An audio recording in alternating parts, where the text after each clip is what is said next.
For some answers is a member of that committee, Senator John Kennedy. Senator, good to have you here. Thank you, Trish. So do you go forward with it, the vote? I think we should go forward with the hearing. I'm a little more sanguine than some of my colleagues. I think there's a reasonable possibility that Dr. Ford will change her mind yet again and come to the hearing Monday. I mean, based on her past behavior. Originally, she wanted to remain anonymous. Then a few days later, she gave her story. She called the Washington Post and gave her the story. Then she asked for a public hearing. We've agreed to a public hearing. Then last night, her attorney says, well, they don't want a public hearing anymore. They want an FBI investigation. We're ready to hold the hearing, public or private. It's set for 10 o'clock Monday, room 216, the Philip Hart Building, 200 Constitution Avenue. And I hope she attends. She's made some very serious allegations. I want to take them seriously. I do take them seriously. I do think the hearing ought to be public. I think the American people have the right to hear from both Dr. Ford and from Judge Kavanaugh. But you also have to keep in mind, this is not a pejorative statement, it's a factual statement. These are 11th hour allegations. The confirmation process, the hearings, the confidential meetings, the question and answer and writing period, the FBI background investigation, all of that has been completed. And for whatever reason, Senator Feinstein sat on this letter and just turned it loose at the last minute. Was there something else that she could have done or should have done, meaning Dianne Feinstein? In other words, once she got this information, even though this person was remaining confidential, Dr. Ford at the time, should it have been her duty to have said something to the FBI? Because, as you point out, he completed the background check, et cetera, which is a pretty intense one. Should she have said, look, there are these allegations. I have to protect the identity of the person making these allegations, but you should be aware of them and you should check them out? Well, I'm not trying to be flip, but my Constitution doesn't say the FBI advises and consents here. It's the United States Senate. And what I would have done if I'd have gotten a letter like this and the author requested to be anonymous, I can understand that. I would have respected it, but I would have redacted her name, blacked it out. We do it all the time up here. I would have gone to the chairman and I would have said, Mr. Chairman, I got this letter here. Don't know if there's anything to it, but I want you to know and I want the committee to know, and then we could talk about how to proceed. Now, Senator Feinstein didn't do that. Why do you think she didn't do that? And I'm not impugning her. I like Dianne. I respect her. I'm not impugning her motives.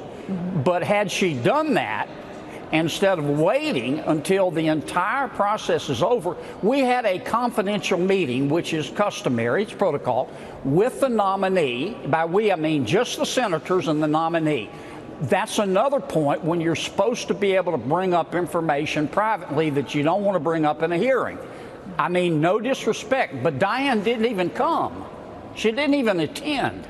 Yeah. So I feel like we changed the committee rules to have this hearing. I think we should have the hearing. We did it at Dr. Ford's request. She's changed her mind yet again.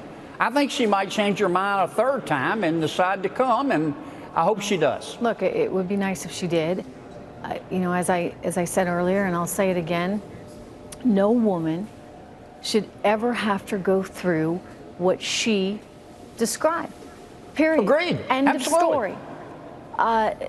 But, you know, this is, and she deserves to be heard, and she should be heard. What about the FBI investigation, though? Do we need that right now? Well, let me make a point. Trish, you make a very valid point. She should be heard. She is being heard. That's why we call the hearing. Yeah. This is no country for creepy old men or young men or middle-aged men. But at the same time, this is no country to deny people due process. I'm trying to be fair. That's an important distinction, sir. It is.